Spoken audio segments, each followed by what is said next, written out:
All right, welcome with Polly with us. Heem, what's good? It's been a while, bro. How you feeling? I'm good. I want to ask you how you doing, man. It's been a minute. You've been, we just been doing our own thing, but just how everything going with you, man? How's everything been? How's the baby? How's the wifey? They good, they good. She, yeah, she started to do a lot now, man. She's starting to grasp stuff. That's good. She's learning different stuff every day. Like last night, me and my wife was just looking at each other because she started like doing a crazy like little scream thing. I'm like, what is this? At first, she was like, is she crying? And then like, no, she was just screaming or making a new noise. I was like, oh, okay, that's interesting. All right. Yeah, she yeah, she's funny, but like thanks for asking, but the family's good. That's good to hear, man. Yeah, on my end, same old, still grinding, still work from home life, and still and trying to start new opportunities and stuff now. So I'm Word. ready to get into it, man. Let's get this conversation going. Yeah, yeah. They trying to get life back to normal. Yeah. Vaccine life, New York City. Mm-hmm. They said de Blasio said like, nah, man, we ain't even gonna give schools an option to learn remotely. Yo, Y'all that's going crazy. to school. That's crazy. Yeah, De Blasio. But I get it because New York City, they took a major economic hit because of COVID. But that is a little crazy that you say that they can't do it. Like, wow, Yeah. Yeah, okay, I lost in on that one. I was like, we down here. I think DC and a lot of the other jurisdictions around us, they were all saying like, yeah, we'll give you the option of distance learning, while in school and all that stuff. But when I heard De Blasio say like, yeah, no, there's no option. Y'all are going back to school. I was like, whoa, that's pretty major, man. Like, I'm not saying you shouldn't have confidence that everything is passed, but I'm also like, we still are in a pandemic and it hasn't been declared unpandemic yet. So it's weird to me, right? Like how not we're still in the middle of a pandemic, and yet everybody wants to kind of go back to like normalcy of the world. I think that's still kind of like tripping me out a little bit because I'm still very scared and masked up and all that stuff. So yeah. And I just seen a poll. It's crazy because the vaccine is they about to start giving it to children under 18. right. And they did a poll with parents. I don't know if it was nationally. It might have just been a local poll for the schools here, Mm-hmm. but I think over 50% of the parents said they wouldn't get it for their child. Mm. So that's interesting too. You can't force that vaccine either on children. So, or Mm. at least they're not doing it yet, as of yet. So that's going to be interesting. How Mm. many people refuse it? How many parents will get it for themselves but refuse it for their children? So that this is all interesting. It's new territory. I can't. I'm not even going to predict because I really don't know how it's going to Yeah, go. I don't either at all. Like we were saying, I have no idea what's gonna happen. I just think it's like it's very strange how the movement now is just like, yeah, we're gonna go back to what it was in 2019. I'm like, yeah, I don't know, man. Like we're still in the middle of this, and I think I know they said like a majority of adults have been vaccinated now, which is great, and that's Hmm. that's positive news. But I'm still of the mindset of like, hey, like there are people out there that aren't going to get this vaccine and are saying no to it, and they've been like adamantly no to this vaccine and stuff. So I don't know what that means. I don't know what that means with variations and mutations. I'm not a scientist, but that is concerning that we're not everybody wants to take this, and now you're saying that their parents aren't going to have their kids take it either. So we'll see where it goes, but there is some light, and at least you can like go outside and not wear your mask and maybe go to a movie or something like that now. So I've been trying that myself, going to restaurants, eating in restaurants. Yeah, we went to a restaurant last week. We actually had my mother babysit, Okay. um, and just getting out now with newborn Ben. On top of it still being COVID season, Yeah. Yeah. But that was good. We actually got to go to a restaurant, sit That's good. down, and eat. That was cool. I don't even know if the movie is open yet here. I think the movies are still closed here. Okay. So unless I missed something, which I could have, but we'll see. Yeah. We'll see. Yeah. Maybe I'll go to the movie this summer or something. See something. There's a lot See out there coming. see Saw 6 see my man Chris Rock in it because that's gonna be interesting. Yeah, I yeah, think even yeah, so I gotta watch that. yeah. But That's that. anyway, That came out this weekend, didn't it, or last weekend? The new yeah, Saw movie. it's out. It's out. I haven't watched it though. Yeah, yeah, yeah, yeah. This weekend, that's my plan for this weekend. It's to catch up on that. That's good. That's I've been cool. watching Godfather of Harlem. That's my show. I gotta find out how to watch that because I don't I have think it's TV cable. It's on Epics, right? yep. Yeah, I don't have. I gotta find out what the Epics app is. I think if you have Amazon Prime, you might be able to get it through there because they got certain deals. So I think you might be able to get it there. But All right, bet. Godfather of Harlem, that's that show. Okay, all right. That's that show. But anyway, we're gonna move into what we usually talk about with Polly with us. So we only have two topics, but they heavy topics, right? Mm-hmm. Or I shouldn't even say heavy, but very important topics, and they tie into each other. We're gonna talk about the George Floyd Act and police reform and what's Mm-hmm. going on, and it ties into our main topic, which is how Biden been doing as president since it's been 100 plus days. Mm-hmm. And what is the outlook going forward on his presidency? Are you encouraged? Are you discouraged? So I ask you that. So with 100 plus days in, are you optimistic going forward, or is it waning a little bit? So if you asked me about a month ago, I'd have been optimistic.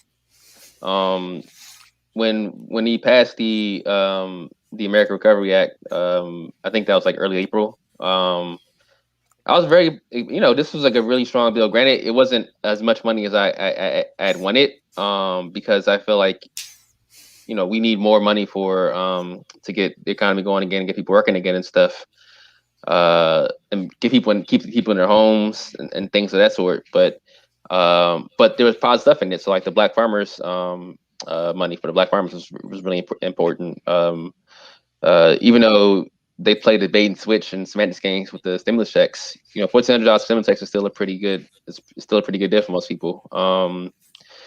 There were many like positive things in that, and so I was like, all right, and also like this was like, and then he gave that speech, the first joint address, and the reaction was like, yeah, man, like this is the first time a president has come out and said straight up like, yeah, or since like like the LBJ era, pretty much, that we're going to make government work again.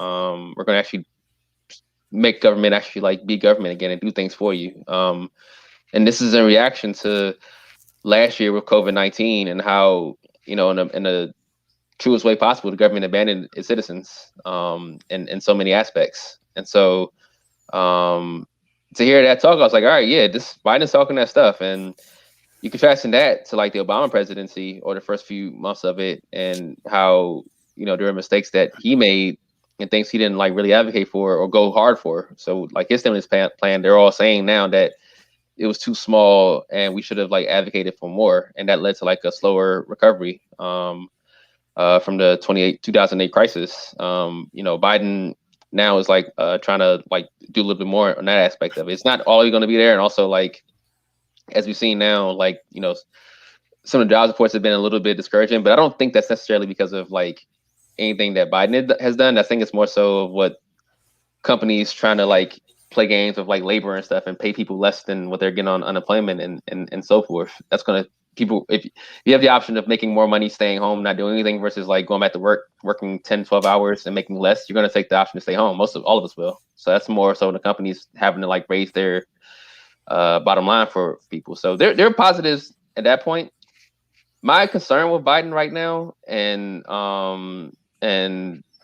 his government so far, and you let me know how you feel about this. I think that I think you advocated so hard to get this majority in the Senate, and it's not a majority; it's 50 senators, and you have your one vote for Vice President Harris to pursue the tiebreaker.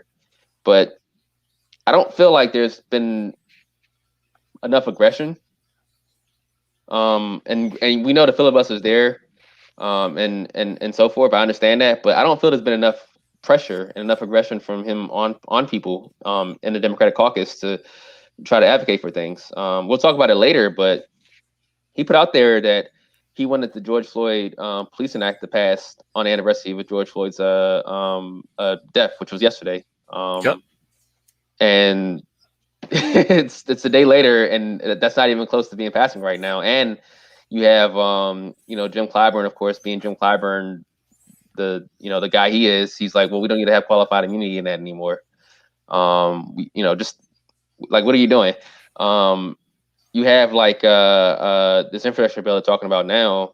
They originally proposed 2.5 trillion, and then Republicans were like, hell no. So they come back with 1 point whatever trillion now. Republicans are still like, 7, hell no. 1.7 trillion. 1.7. Yeah. Yeah, and Republicans are still like, hell no. And it's like, well, why are you trying to like cater to them? You have a majority in the Senate, and you have the House. You need to be aggressive about this stuff. And we've talked about this many times before. The voting rights thing is imperative. And we saw in Georgia, we've seen it in Texas, we've seen it in Florida, Arizona. These states are on some like, yeah, we don't want people that aren't black or aren't white to vote. You know what I mean? We don't want non-white people voting. So what are we doing to stop this? That doesn't seem like there's much there right now on his end. And then going back to his campaign promises, he's released the FY 2021-2022. They're going to start the FY 2022 budget coming out soon. And from what we've heard, the public option on the Obamacare is not going to be on that. And that's something he advocated for in the campaign trail. And there hasn't been any talk about healthcare, during his presidency so far. Only thing they did was give subsidies for Cobra. Right. That's the only thing they did. Student loan stuff. I never believed that he's going to go $50,000. I know he people were hoping for that, and he put out there that I'm thinking about it now, but I never believed that because I just know that man's record. But he did say $10,000, not even considered right now, never talked about. And this is important because with the stuff of the voting stuff that these states are doing across the country now, and you can create a narrative now that the Democrats don't do anything when they're in power, which unfortunately might be true because we haven't seen anything done while they're in power, and that's going to lead to the midterms next year, and you're going to probably see these gerrymandered states wipe out the House majority. They may be able to get the Senate back, who knows? But if you have a split two houses again, what can you pass? So I don't really understand why he hasn't really been aggressive. I'm confused by it. I mean, maybe you might think differently or have something else in there, but that's just been my take on it so far. Yeah, I agree with a lot of what you said. And this is just Biden. I'm not surprised. I never was a Biden fan. So I feared this when he won the primaries. So like Biden, besides like Mayor Pete or Klobuchar, because I couldn't stand her either. Yeah. He was one of the last Dems I wanted to win the nomination because this was predictable. Even as much as people hate Cory Booker would have been better because at least I feel like some of the stuff we talked about, like the Justice for George Floyd Act or the Justice for Black Farmers bill, even though they got some of that through the American Rescue Plan, would have been more of a priority. Mm-hmm. So Biden's like the worst of all worlds. It was a brief moment where I was a little bit optimistic just because I felt like he liked the press he was getting when he passed the American Rescue Plan. And there were reports that he liked people saying that he was older than Obama. So I thought, okay, maybe he would go a little bit further. But even then, remember, we had debates on here and you were saying how he'd been more progressive than Obama. I was like, I don't know. I don't know. I was like, I don't know about that. And one of the reasons is we didn't even discuss his foreign policy, which is atrocious. Yes. Atrocious. Yes. Oh my God. You can go into it, please. But yes, it's been bad. Yeah. Because we so focus on domestic policy, which we should be, but I mean, well, look what we have to do just to get his administration to call for a ceasefire.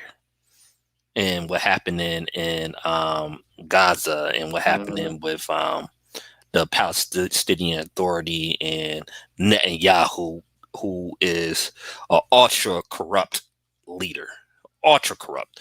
But Corrupt and a Nazi, like, or Nazi like. I guess I can say that. I don't know if people are gonna get at me about that, but it just feels very like what they're doing out there is very dangerous, and it scares me.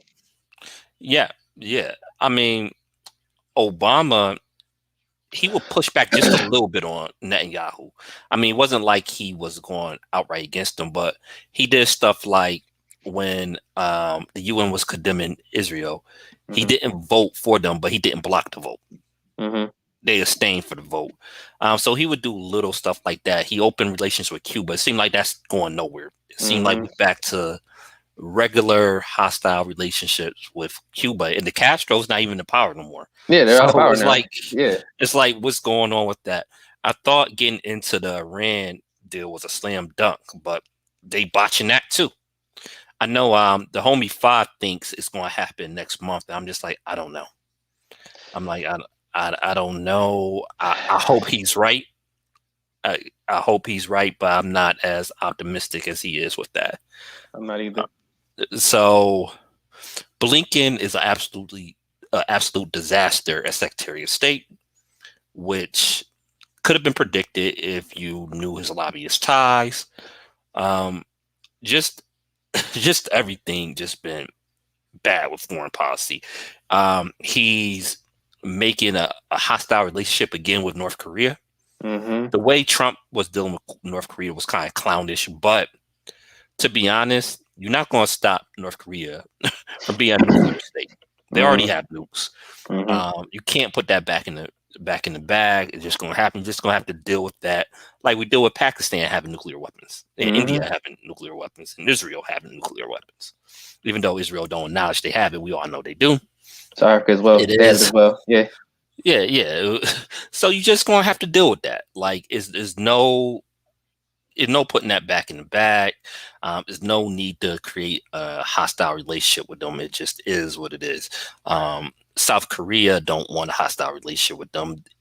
They've been working hard to try to at least get a decent relationship with the North. Yep. So I don't know. His foreign policy been about as bad as I expected because I didn't have high hopes for him. Domestically, good guy, right? So the American Rescue Plan was good, was decent. I Hmm. love the child tax credit. I That's think right. that's the Yeah. best thing Yep. he did so far. But Yep. even with that, why only make it 1 year? Hmm. And like they just make things unnecessarily difficult.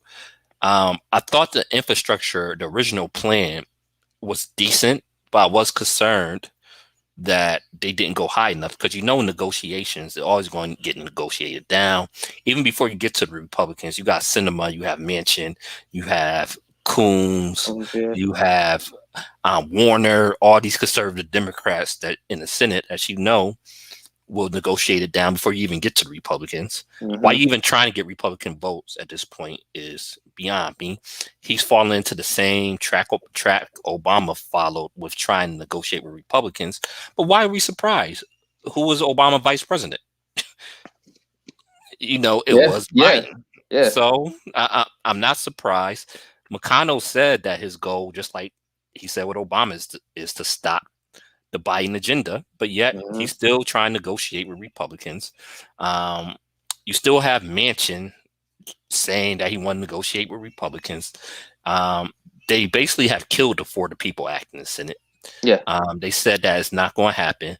There's no pressure to get rid of the filibuster or even reform the filibuster at this point.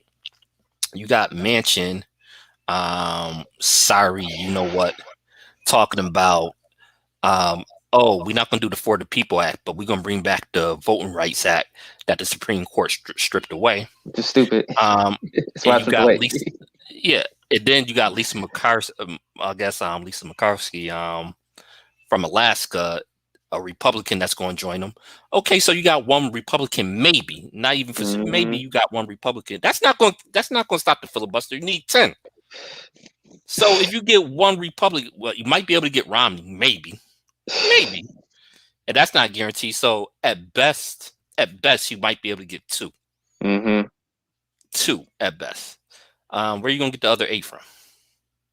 It's a waste of time. Yeah. Um, and here's the problem: like over the last few weeks, It really started when the George Floyd case, right?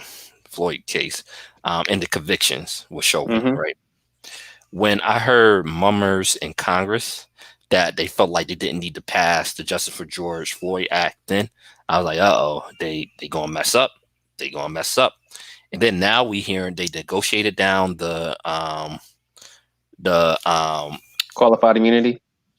yeah, qualified immunity, and now too with infrastructure, they breaking up the bill. Yeah. They break it like which if you break it up, the child care aspects, universal pre-K, that have no chance of passing Yeah. without it being in a big package. Um, they negotiate with Republicans. Republicans just came with an alternate. I guess they try and do 1 trillion now.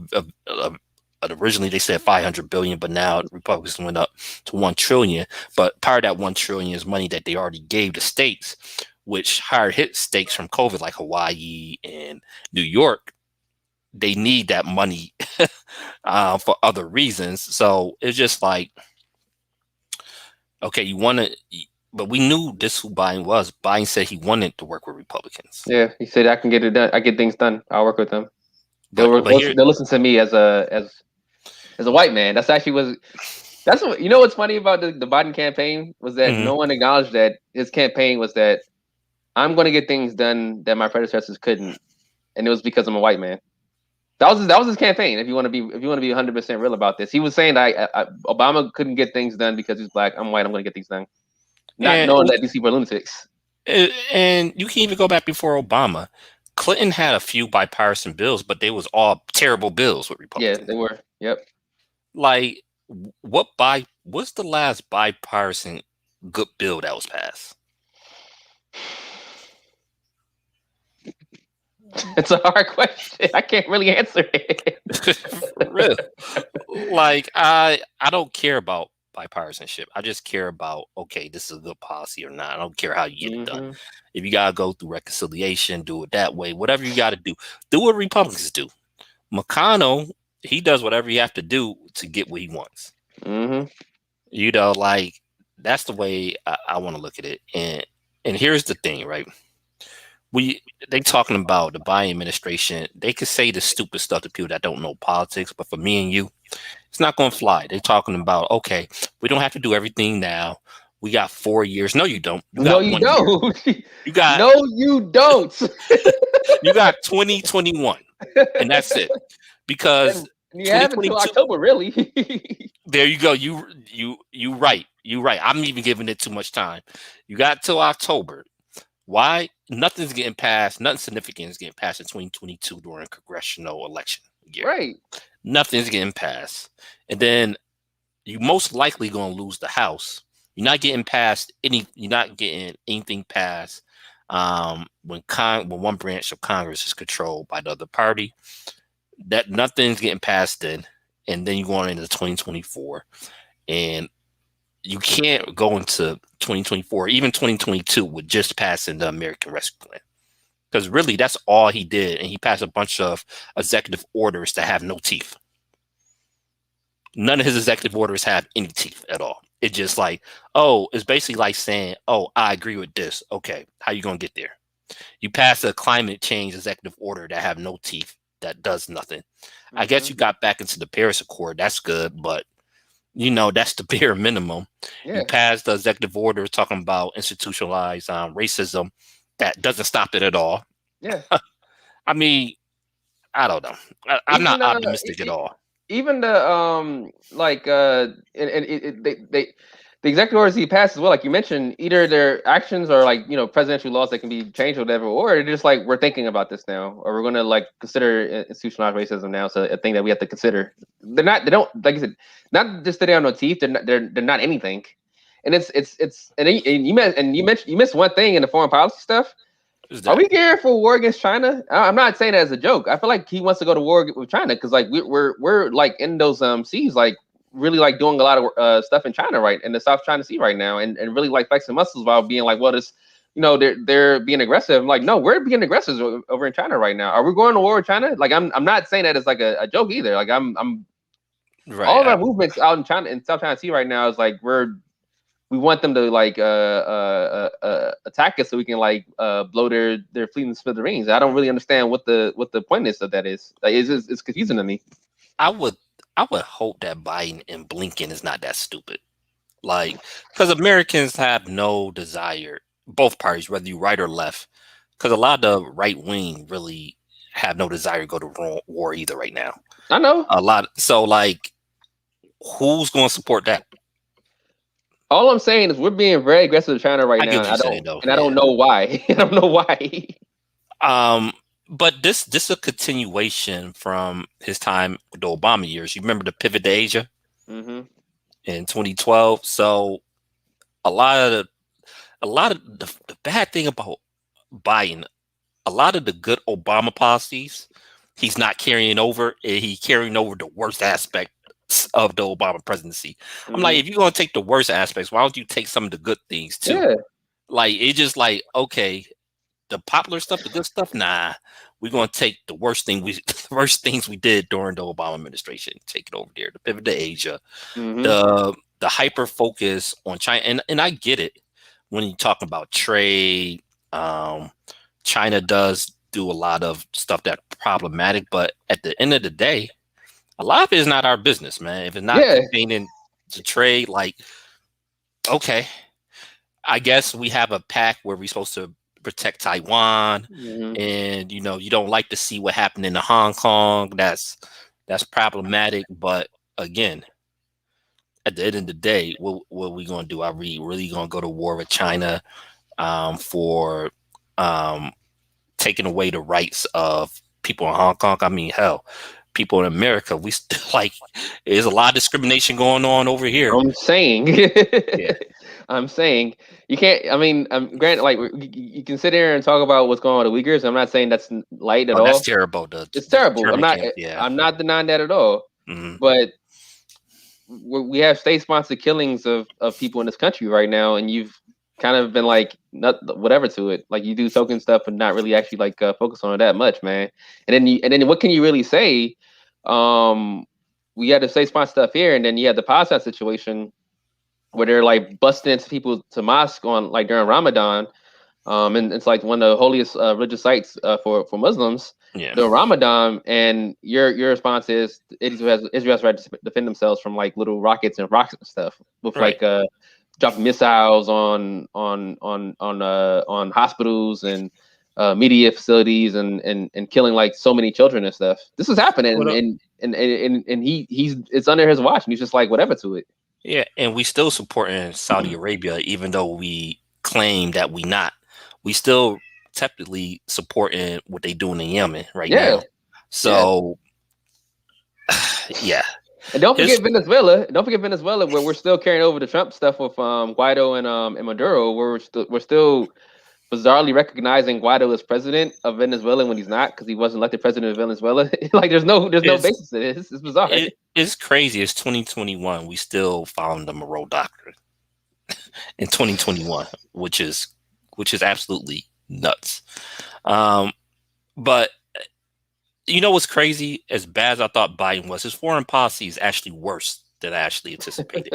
And I didn't have a lot of hopes for his foreign policy, but somehow it's even worse because at least I thought he would get back into the Iran deal hmm fairly quickly, but that hadn't even happened. And I thought maybe the Cuba thing, since it was with the Obama administration, but that haven't happened either. Like his foreign policy is really. I almost said yesterday because I was talking to Fi. I was like, his foreign policy is really not any better than Trump's. And I was like, I caught myself. I'm like, I might have went too far. I It's might have went close too though. far. It's Yeah. very close. And honestly, like, um, I wouldn't even. It's very close to Trump. Like the only thing that's like protecting us is that there isn't like a like North Korea is not going to fire a nuclear that's like that we thought they were at that time, which is crazy. Um, but it's not that far off, man. And even like we were talking to one of the prior episodes about the COVID-19 vaccines waivers around the world. There's a TRIPS Yeah. waiver that Yeah. these countries are all advocating for to waive the patents for the vaccine, and people are celebrating that Biden was like, "Yeah, we support a waiver," and a lot of people were like, a lot of those countries like, I'm great, I'm happy you're supporting the waiver, but there's actually like a waiver package that we have right now that can get stuff done. So what does that actually mean when you say I support a waiver, and how long is that going to take, and what are you negotiating for exactly? You know what I mean? Like this whole like, the one thing I give Biden credit for is that he knows how to like talk to the media and to like the dumb, like not that closely following liberals that aren't that politically, like they don't follow politics that much, that you can say stuff that's like gestures and platitudes and symbols, and they'll, that's enough for them. But I don't know, though. Like I look at it, I'm like, this This none is of this stuff is bad. sitting right with me. Well, that's the problem too. That was my other fear too. With Trump losing, that the media and everybody would just be in a rush just to go back to normal, and Yeah. normal wasn't good before. How you think Mm-hmm. Trump got in office? Mm-hmm. So, and let me ask you this too. Do you think, because it seemed we had some signs that just maybe Biden might go in a little bit more progressive, populist direction, at least with infrastructure Mm-hmm. and some of the proposals in the full infrastructure bill? Do you think that job report scared them, and then the criticisms that Republicans is throwing out there with inflation? Do you think? Did you think that scared them, and do you think that's the reason why the administration is scaling back? I can see the job support maybe concerning him a little bit. Well, actually, you know what? Both of them probably, because like, Biden's old, so he thinks that like inflation is like a serious thing, and doesn't look at it from like what's actually happening on the ground level and why it is. So I can see that probably worrying him. And the job support, that was kind of like shocking a little bit. But again, it's why like we said earlier, if you can make more money staying home, you're gonna stay home and not work. That's what the problem is. The problem isn't people want to work. Like it's so frustrating when that people think that like it's always framed that like people are being lazy and want to stay home and are comfortable like collecting $5,000 more dollars a year versus like what they were working. But it's like the issue isn't that unemployment's paying more out. The issue is that these jobs are paying less. That's why you're having like Applebee's like offering appetizers to the personality that apply for a job, or I think McDonald's is like offering a free iPhone to people that come in to apply for a job and stuff. First of all, what is that? That's not like a real thing. And then second, like, the reason why they're doing that is because they don't want to pay people. If you pay Right. people what they're worth, or what and that's why the minimum wage thing was like such a critical like fail.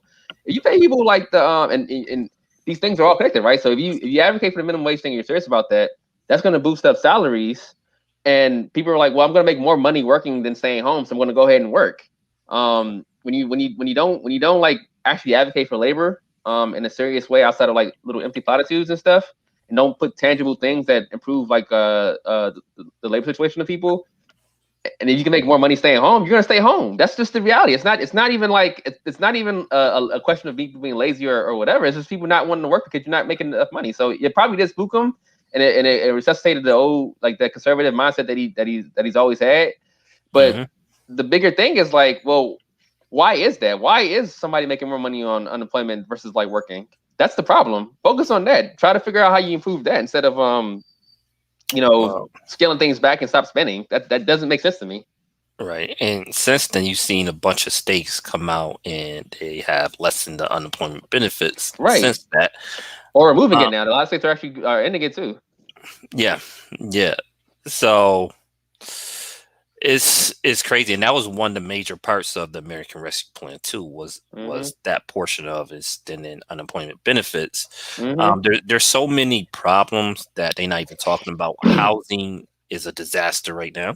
Yeah. Um, that's going to come crashing down eventually as well too, with Mm-hmm. everything that's going on with the cost of lumber, with Mm-hmm. speculation, interest rates, with these buyers, these big companies, foreign investors buying up all the Yes. properties. Yes. We still haven't even felt the full effect of the moratoriums, because some the moratoriums are still in certain places. So once that goes, there's going to be mass evictions. um, Housing is going to be an absolute disaster and chaos.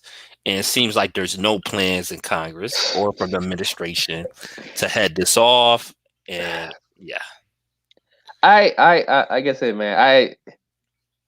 These problems are all there. Like this isn't this what we're talking about is not like progressive super leftist stuff. This is stuff that's like there. Yeah, Like this housing thing is there. We're talking about his campaign promise for a public option for the Affordable Care Act. That's there. We don't even know what's going on with like the pandemic still because they're still in it, even though they're trying to move on and make it seem like we're close. And then the other thing too was the mask mandate. Now you're like having people, there wasn't. They did a great job of getting people vaccinated. I'm not gonna like shit on that at all. And the rates now are dropping great, and it's great. But that confusing ass like mask mandate has like you've left again business out to lunch from themselves. They're gonna have to figure out these things on their own. I remember I went to a place a couple days ago and the guy was like, "I'm not wearing a mask because the CDC said so." And these people were behind the work like saying, "Please put on a mask." Or like, "We're not trying to get sick here." It's like the right, CDC said I don't have to wear a mask. I don't have to wear a mask. But you said like housing stuff. You said we talked about healthcare. Talked about people the wages being low and stuff because people aren't making money at their jobs or staying home. These things are all like are here. These aren't crazy leftist things. These are like real things that are happening and no plan at all, no discussion at all. No aggression at all. Like not even like a little a small tepid plan. There's just nothing at all that's being done about this, and it's yeah. really I don't know, It, man. Like I'm concerned. it it's a disaster because they are losing black voters, especially black men, is really Mm-hmm. turning against the Democratic Party right now. Progressives is not happy at all. No, They losing progressives at a rapid pace, and it's so bad that progressives are talking about it, just saying forget electoral politics right now. A lot of progressives like they got fed up. Same thing with a lot of black voters and those key parts of your base. And then last election, if 2020 is any indication, they lost a lot of Latino voters to yeah, the Republican Party, yeah, which if Republicans wasn't so racist, they probably could win the majority of Latinos, to be yeah, honest, with yeah. Catholic religion, um, and stuff like that. Same, like, so Shit, I you can don't know.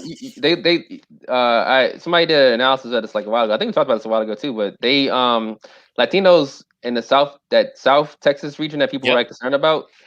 The reason why they voted Republican is because they were working because they were building the wall. Like in the joking, and we joke about it, but that's a job. Yeah. They were building the wall. They were actually like working, Yeah. and they didn't want to lose that wall because it's a job for them.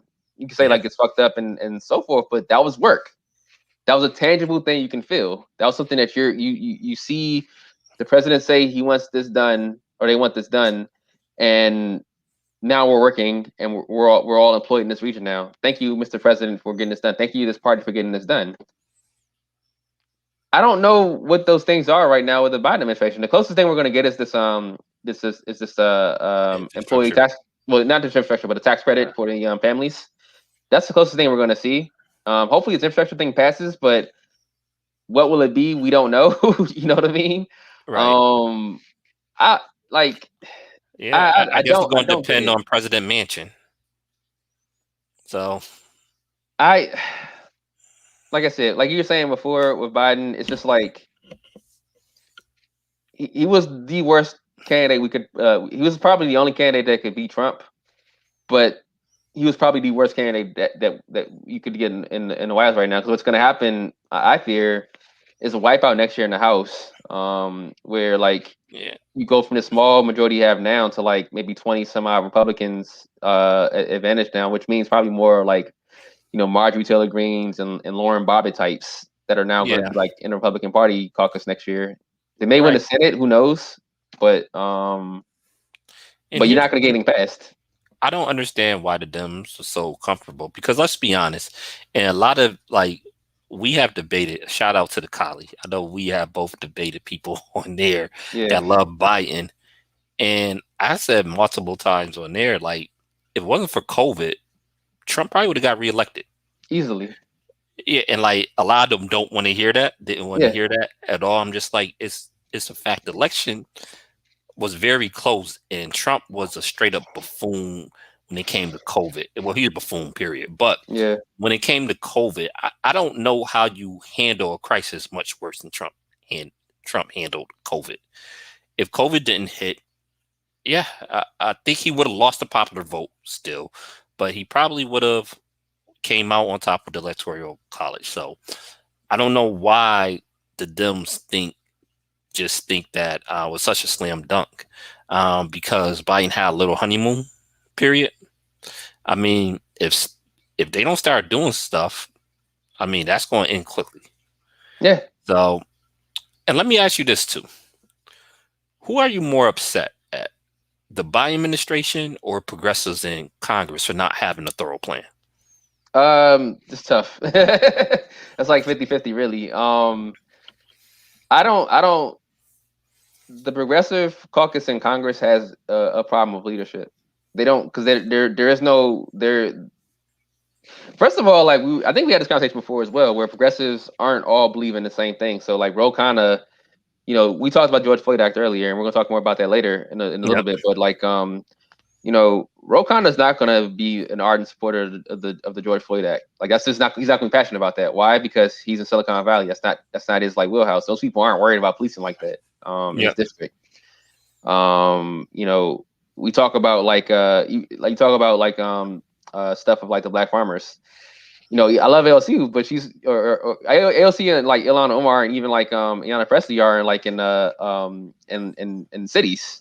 These aren't Mhm. farming areas, so this isn't a thing for them. Like this isn't going to be a major thing. Granted, it passed, but the point is like more stuff for like agriculture isn't going to be a major issue for them. Mhm. Um, a big problem with the Progressive Caucus is that for some reason that we're all like in these pockets of the country. And granted, you got to do stuff to get elected in your region. I'm not saying that's not the case, but you can make progressive points in these areas of the country that aren't what you're in. You can make a case for like progressive policies towards agriculture in this country. You can make Yep. a policy towards just simple shit like a broadband internet service and breaking up these like monopolies in these regions. Uh, you know, there are places in this country where there's like water crises. Not in California, but like in rural America, there's like water crises in this country that Yeah. aren't being talked about. You have all these different issues that are and just in the basic thing, like you say, all right, we're gonna have this, we're gonna work on like broadband wires and have like a federal contract broadband thing or water thing. These are jobs that you put in that people can do to fix these things. That's how progressive politics works. And these people, for some reason, we're all scattered around the country. We're not seeing like how you can make these cases in these different parts of the country.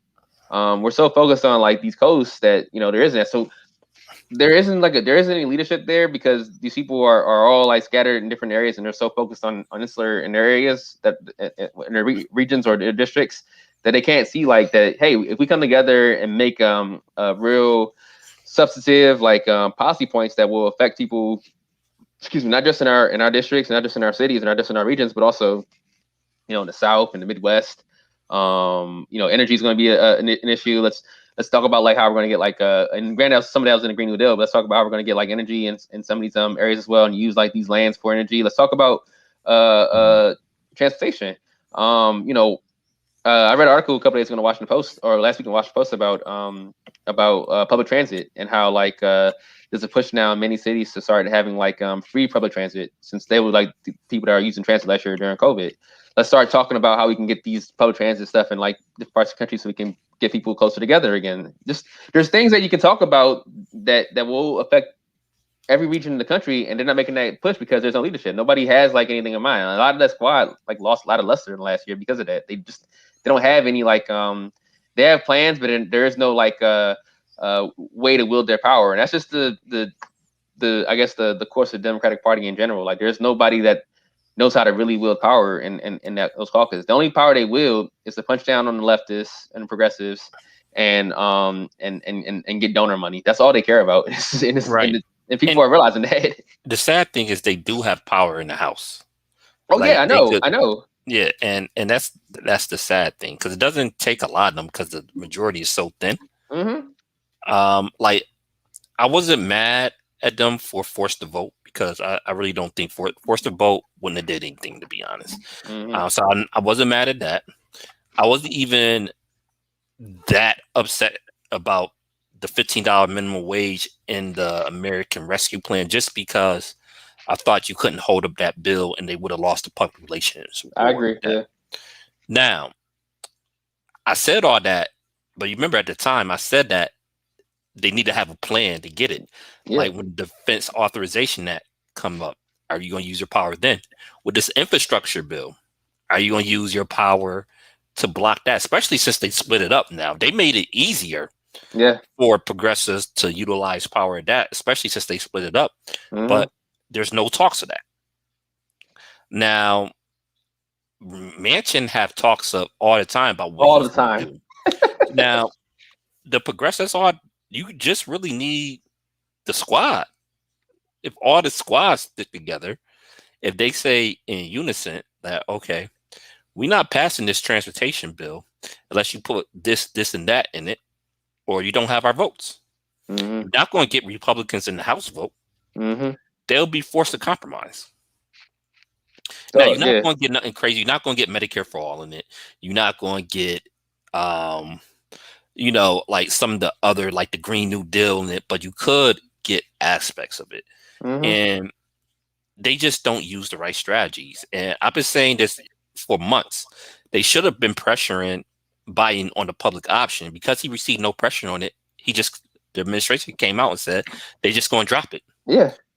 You remember I was saying that during the American Rescue Plan. That was one of the major criticisms I have it. I'm like, especially if y'all put money for subsidies for Cobra, you could have pressured Biden for the public option. And even if you didn't get the public option, we might have been able to lower the Medicare age at least. Mm-hmm. We wasn't even able to get that. There's been no talks about healthcare. And this is the problem I have with sometimes with progressives with not strategizing. Understand we want Medicare for all. We all want Medicare for all if you are progressive. Granted, I'm right there with y'all.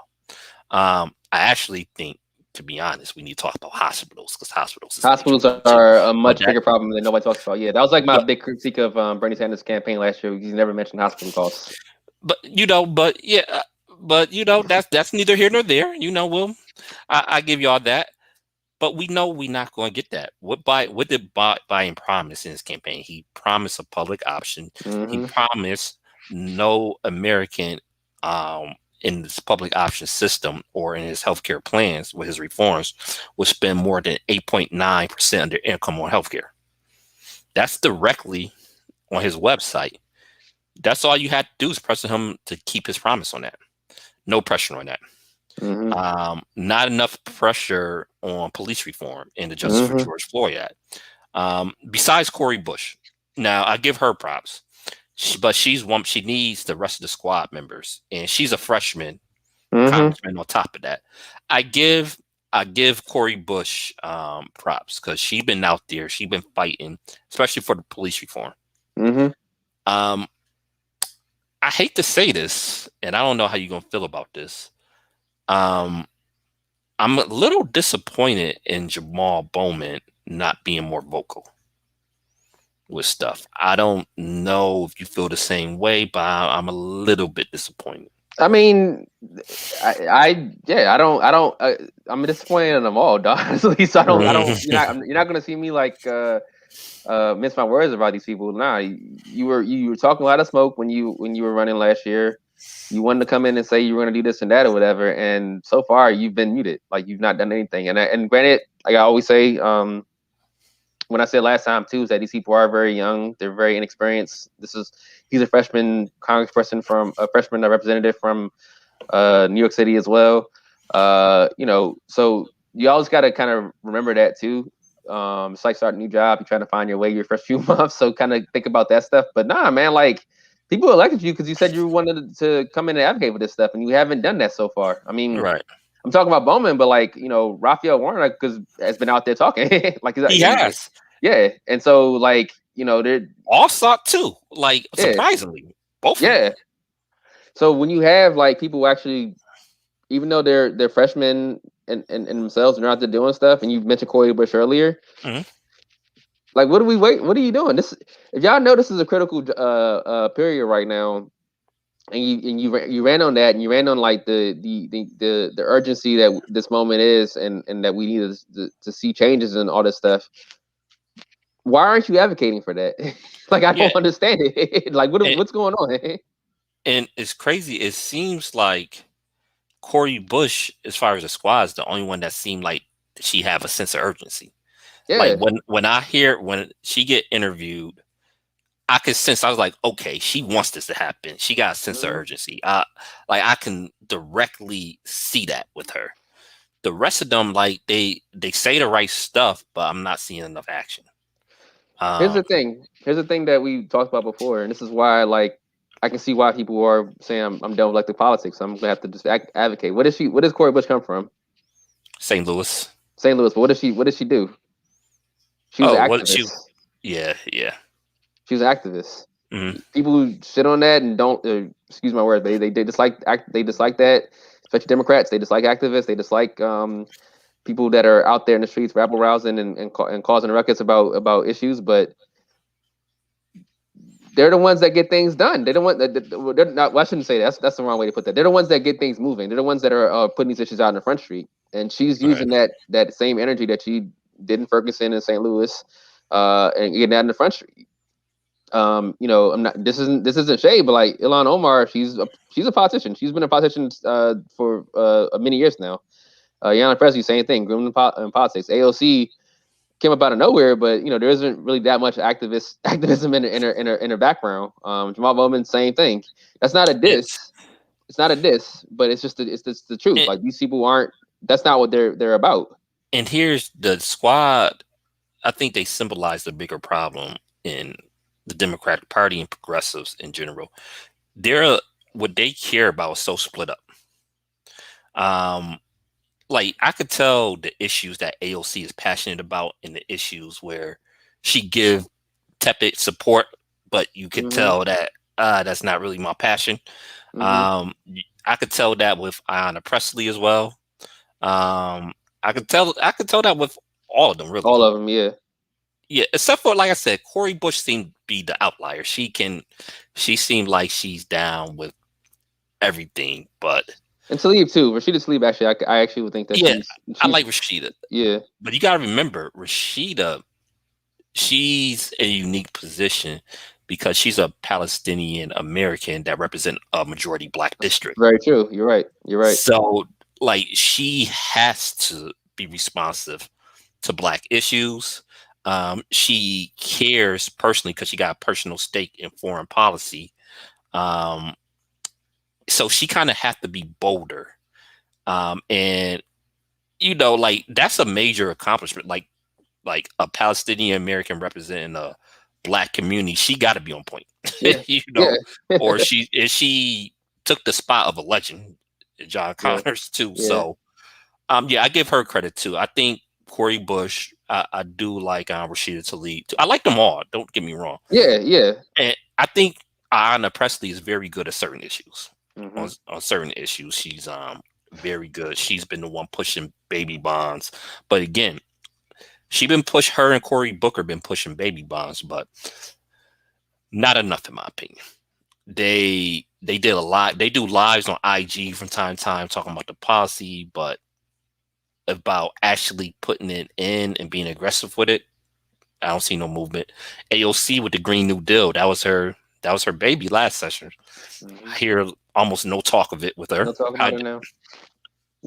I mean, like I said, Rashida and Corey Bush, like Jamal Bowman, he says stuff from time to time, but it's not like he really have had very little impact so far, Yeah, which is disappointing. I don't know.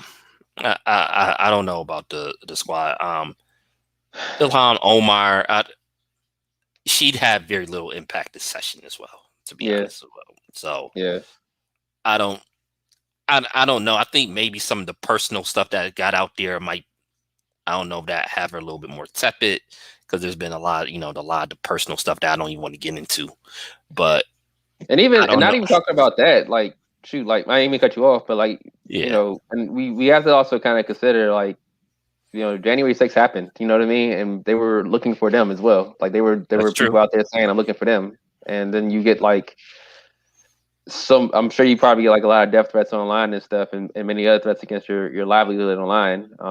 So I'm not. This isn't me defending them and saying they don't need to be active, but we just got to also kind of remember that. Um, a lot of like people are afraid of them, Right. and threaten them with like real physical harm and violence. And that is kind of like a shock if you're like a person that comes from just nothing. Like even Well, Ilhan Omar, nothing in terms of like I'm not like, I wasn't room for this. This isn't what I like agreed to. Like I want to support my people, but I didn't want to be a celebrity. You know what I mean? yeah, And and I even like know. go ahead, I'm sorry. No, I was about to say, I know AOC said that she thought about not running for re-election last term too. Hmm. I don't know if she's like sick of it because I've been at jobs too where I'm going through the motion like I'm just waiting for my opportunity to Right, be out. I right. don't know if that's one of the situations going on with her right now either. But go ahead.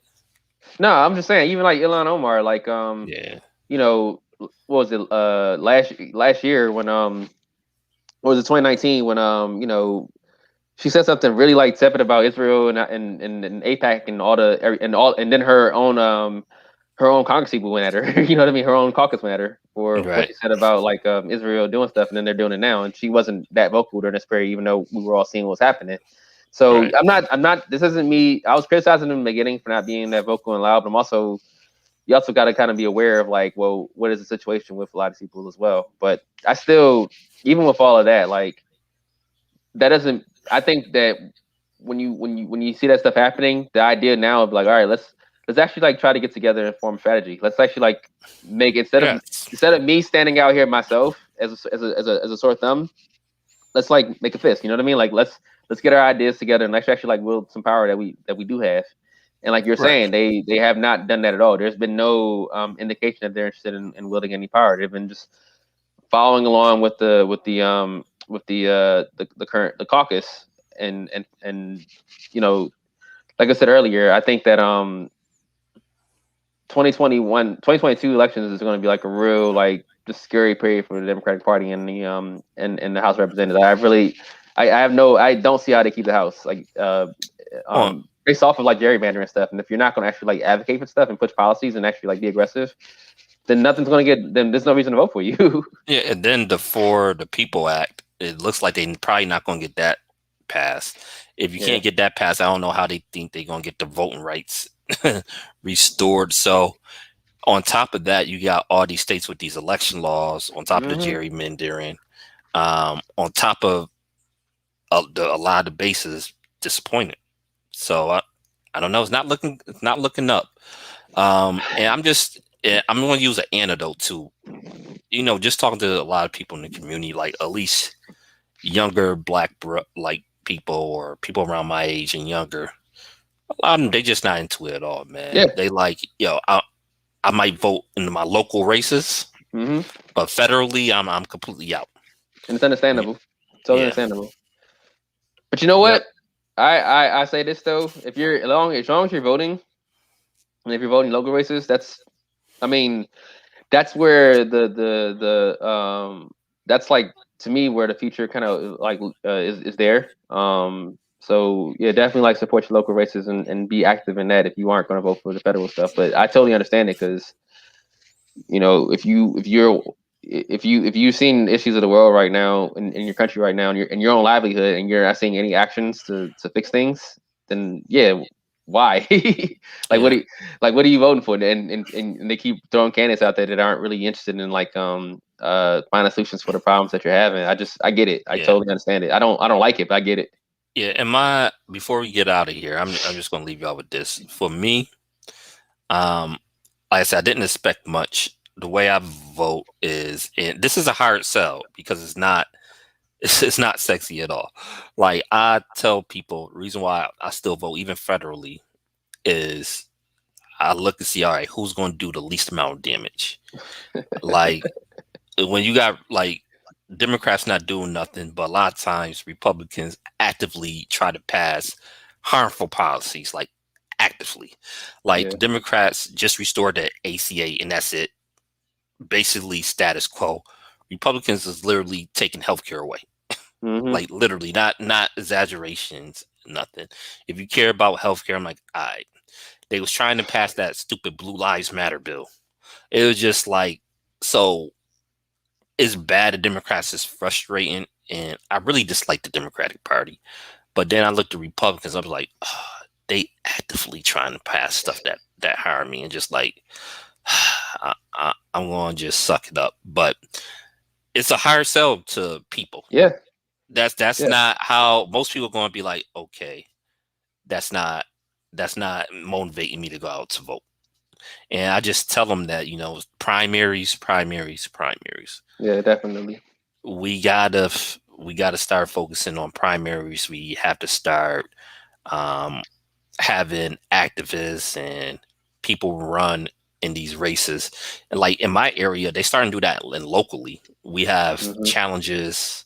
I don't know how well they're going to do, but we actually have primaries and activists and people in the community That's good. running for these local elections. But federally, it's hard because you need so much money. It's Yeah, not, yeah, you know, and like in a lot of these instances, they do so much to make it hard for you, not just for the money, but you know, they just recently like removed the blacklisting of people to not work for people that aren't incumbents from the House, for instance, for the Democratic Party. Like they removed that stuff and now are at least allowing that now. But for so long it was difficult to even like garner a challenge because no consulting firm worked for you for you, right. even if you had money. So And um it then like lists you have to get a certain amount of signatures, and then every yeah, signature get challenged, yep, and it's so difficult for like a regular person to actually run when you don't have that money, when you don't have that machine behind you.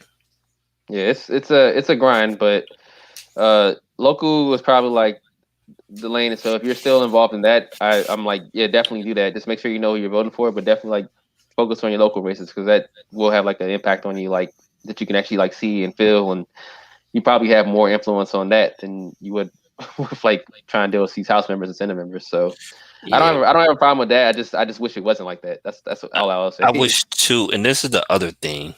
The reason why I still like to vote federally too is the Supreme Court, which a lot of times Yeah, we, not even just the Supreme Court, the courts in the general, courts in general. Yeah, and we just don't know. And now there's only, oh man, there's six conservative judges.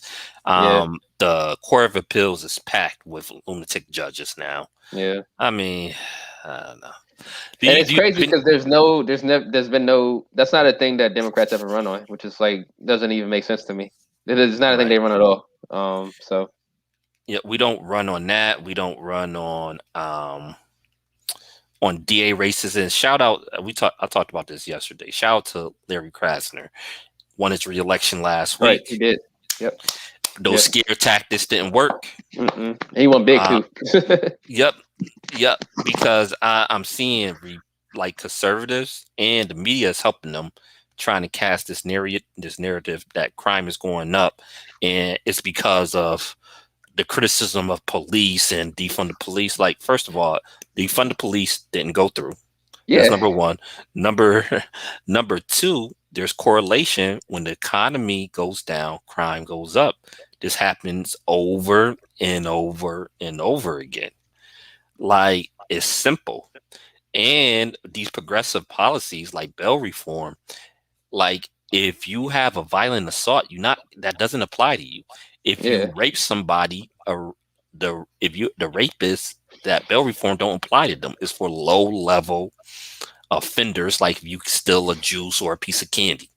It's for right, a pass or maybe a petty drug offense. right. That's what it's for. Firing corrupt prosecutors is good. Yeah, Firing a prosecutor that tried an innocent man, they knew they was innocent, is good. that's a great thing. Nothing's wrong with Yeah, that. yeah. Holding police accountable is a good thing. But shout out to Larry Krasner. Hopefully, he'd be able to continue his reforms. He Hmm. got that mandate, and hopefully, this strategy don't work. Yeah, I think that yeah, I was very happy that he was reelected as well. There's a lot of like money. We're in DC. I'm in DC and you're in Buffalo, and I was seeing articles about Larry Krasner, anti-Larry Yeah. Krasner articles and stuff like permeate this market. And so for him to like overcome that and win, that's great news. More power to him. He can still do more as well. Like we talk about the Mamiya case. That's like a thing that's out there, but Mm, um, he can still. But having people like him in those positions, controlling like the way that laws enforced in these like different municipalities is very important. That's how you start seeing change, is by having like people that are like, Right. let's think differently about this. Um, That's it. that'll that'll start change. That'll start change, and we got to Yep. start thinking like that too. He Because what's had going to. on in DC is not it's not going to change. It's not. And this is a less like he had the governor against him. He had the ex Yep. popular Democratic governor against him. He Hmm. had the Fraternal Order of Police against him. He had the police Hmm. union, the city against him. But he was able to win. And One thing you mentioned earlier is that crime's going up across the country, and it is because yep, of poverty and stuff, and all that other stuff. But also, what's never talked about is that police aren't actually like they like there's been some talk that like a lot of them are just like letting stuff go as well, just because they're like, well, they want changes, so we're not going to do anything anymore because they want to see things differently now. So don't think that that's not a issue as well. I remember a couple of summers ago, New York was like that, where New York City was like that, where mhm, police stopped. They stopped policing for about a month or so, and crime actually went down during that period, ironically. right, But so don't think that that's not a part of it as well. Is that police are just like throwing their toys out and saying, well, it's my party and I'll cry if I want to, and just like right, like walking away and stuff. So don't think that's not a part of it as well. With that. right. It's a lot to go into. Do you want to mention Hmm. anything else before we get out of here? Well, we still got to talk about the George Floyd act and what's Oh, going on yeah. with that. Do you want us to Okay, go on go that? ahead. Yeah, go ahead. No, it's just we've been teasing it and talking about it a little bit. Hmm. It's very concerning that the House Majority Whip, South Carolina's greatest representative, Jim Clyburn, is trying to take off the qualified immunity stuff. We're saying that it can pass without that, which is like the whole point of it. And Maxine Waters actually came out and like rebuked them for that. Like she just said straight up, like, I'm not voting for this if that's not in there. That's like a major thing. But Yeah, um, Corey Bush again said the same thing. Yeah, mhm. yeah, And so like Joe Biden did put a deadline for the passing of the anniversary of George Floyd's passing last year, and nothing was passed yet. We're still a little bit ways away from it getting passed. It's also concerning too, and that's taking a step back, is how like um, a lot of like political people. I'm going to mention Nancy Pelosi. It's like the big one. Um, we're saying that George Floyd sacrificed his life for us to kind of have a reckoning. I'm like, George Floyd did not sacrifice his life. Like, George Floyd was trying to go home. Like, he didn't. This wasn't a conscious decision. He woke up one morning and said that I'm gonna die. I'm gonna die from a police officer today, so people can talk about me in the future. No, he wanted to go home. And there's been so many cases around the country of like police preventing people from going home. And some cases now are coming to light now. Some people, we're seeing like cover-ups and stuff because people want to go home and the police are like, no, you're not going home. This bill has to pass. Like, it has to pass. Like, this has to be a priority for Democrats. And the fact that they've been languishing on this and languid about it's concerning. but I don't expect it to pass. I didn't expect it to pass ever since Biden was president elect and the video leaked when he was talking to civil rights leaders Hmm. and how condescending and disrespectful he was in that conversation. I'm sure you know what I'm talking about, but for Hmm. those of you Hmm. that don't know, before Biden took office, after when he was setting up his transition team, it was a leaked video of him talking to civil rights leaders, and they was kind of pressuring him on Tom Vilsack being the Agriculture. agriculture secretary, and how they didn't want that because of his past, what happened to Shirley Sherrod, and Hmm. they was really pushing the Justice for Black Farmers bill, and also they was pressing him on police reform. Um, they wanted Marshall Fudge to actually have the position, and Marshall Fudge was saying that Black people always get funneled to positions like HUD. housing and urban development. So this shows you how much respect Biden have. What position did Marshall Fudge get? She got the HUD position. She got the housing and urban development Right. position. Yeah. Um, and Vilsack, he still nominated Vilsack, and Yep. Vilsack is currently the agriculture secretary. That's Yep. one. And how he was saying how we shouldn't push for police reform right now. We push for this, and he really didn't give a strong endorsement of police reform. Um, and that was a meeting where he didn't think he was taped. That's right. So what he says in the public meant absolutely nothing to me. Once I seen that, I wasn't optimistic. Hmm. Now, the only hope I had was that maybe somehow enough pressure got through Congress, and hopefully the progressives wouldn't um been on this issue. But Nothing. my hopes with that was shattered Nothing. quickly as well. So yeah, I'm not expecting it to get passed, I'm to hopeful be because honest. I hear you. I'm hopeful because like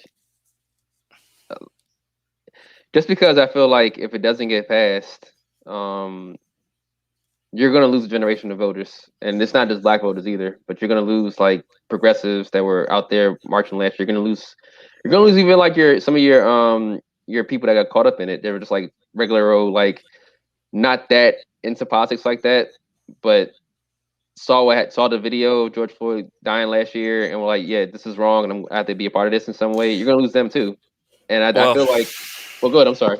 no, go ahead. I didn't mean to cut you off.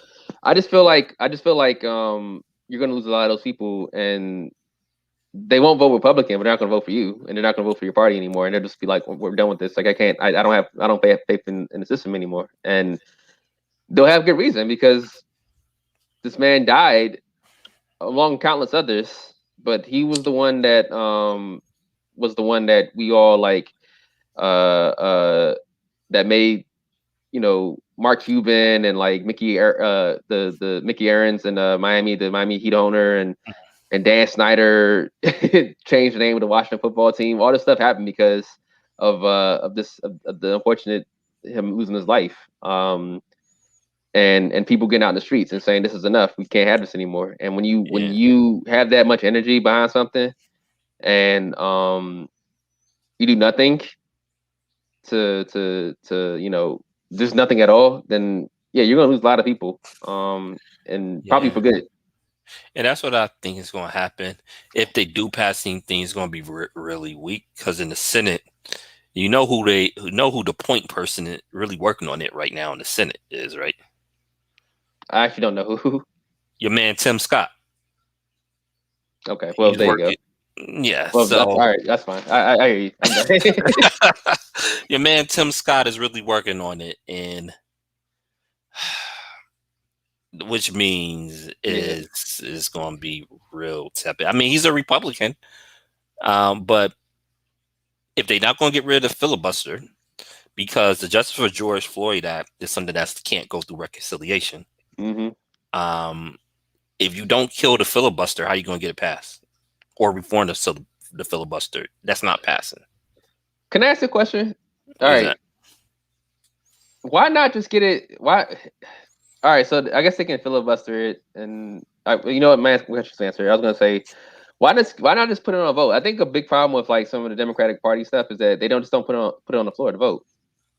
Mhm. And granted, in this case, it'll just be filibustered down. But why not just like have a like?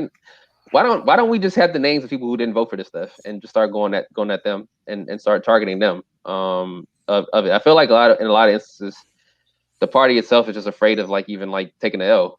You know what I mean? Well, it's because secretly a lot of these Democratic senators are against some of this stuff too and don't want to be Thank on the you, record.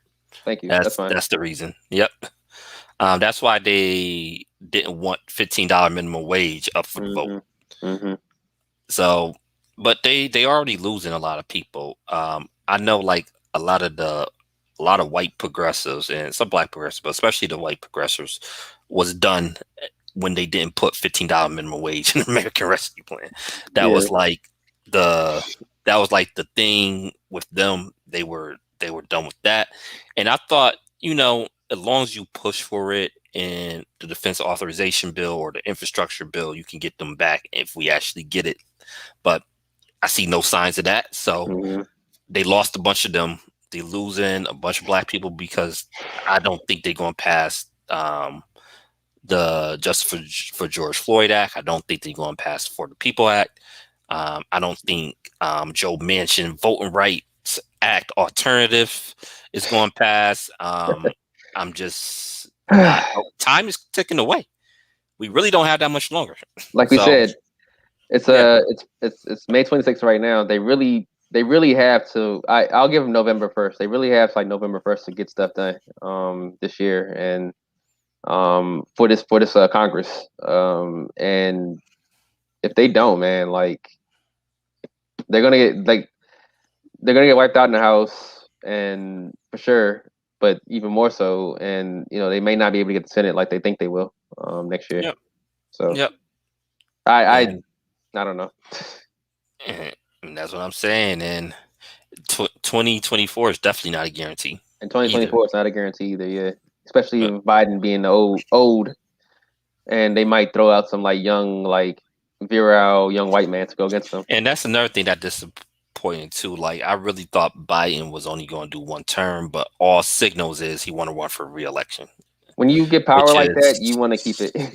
yeah, which is yeah.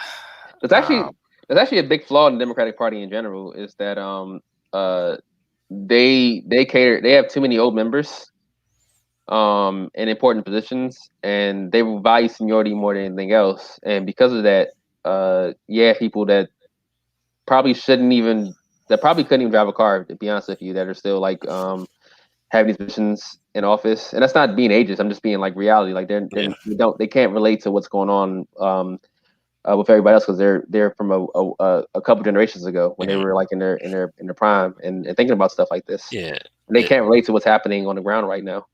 There's so Um, many. Yep, you're right about that. Pelosi shouldn't be speaker right now. yeah, She says this was going to be her last term, but like, who knows if that's true or not? I mean, she'll get voted out, so it will be a last term. she'll get vote. So, They'll lose the House next year, so she won't have a choice in that matter. But yeah, well, she could still be the minority leader minority. though. Yeah, that's true. So, hope I don't know. And then if it's not Biden, they really pushing Kamala, which I think she'll be a disaster as a candidate. To be Yeah, honest, no, I don't um, think she has it. yeah, I think she laugh at inopportune times. I don't know if it's a nervous laughter, but she laughs at situations and issues where just like this is a serious subject. Why are you laughing? Are you taking it serious? Hmm. Um, and there is much more problematic stuff with her, but that's a whole different show. Yeah. All right. Anything else? Sorry for coming back and being on downer, y'all. Yeah, yeah, I yeah, really yeah, am. yeah. But we I mean, this is serious issues, but like on a up note, we try and do stuff for the community. Like, don't let politics get you down. Right. We need to be aware of politics because we need to know what happening and how it's going to impact our direct lives. But get Mhm. involved in your community. You know, Definitely. yes, yeah, There's so many things you can do in your community with like um criminal justice that you can actually like sit down and like work on and do stuff with. Stuff like bail reform we're talking about now wasn't even on anybody's minds 10 years ago until activists started saying this is an issue. Y'all know me, like I believe in like police abolition and eventually prison abolition, all that stuff. That's something I believe in. And the fact that it's a conversation now amongst people and people are talking about this and it's getting into like the fringe discourse, but it's there. Something to hmm just think about, man. Like, yeah, these are things that we can just keep pushing for and keep fighting for. Shoot, even now, like with something like Medicare for all or universal health care, like was that a thing like at all like 5, 10 years, like 10 years ago? Probably it wasn't. And we just keep pushing it out there and keep in the conversation. So keep stuff in the conversation. Um, support people locally that believe in your values and the things that you believe in. And also like like you were just saying it's now. Don't think about politics only. Like there are other avenues to do stuff that will impact your community. yeah. You know, start your own organization, start your own businesses. These are things that you can actually like do to change things. And also gain some influence in your community as well, which is also going to be very important. So yeah. So, and I guess this guy thinks Chauvin did the right thing because he said George Floyd overdosed. But I'm not even going to address that. It's been too long of a show already. Yeah, yeah, that's like another hour right there. Yeah. Right now, I gotta get back to my daughter. Can't even. I don't even got time to address nonsense like that. Yeah. So I guess there wasn't a need on them for countless minutes. I guess Let's I'm not even gonna get into that. That's a whole different thing. All I right. actually read an article recently about sickle cell and how like that's actually become a common thing to blame for Black people dying as well. So just consider that also as we go forward. But that's the whole other conversation we don't have to have right now. Yep. All right. So good looks. It's good seeing you again, man. You take care. All right. Peace.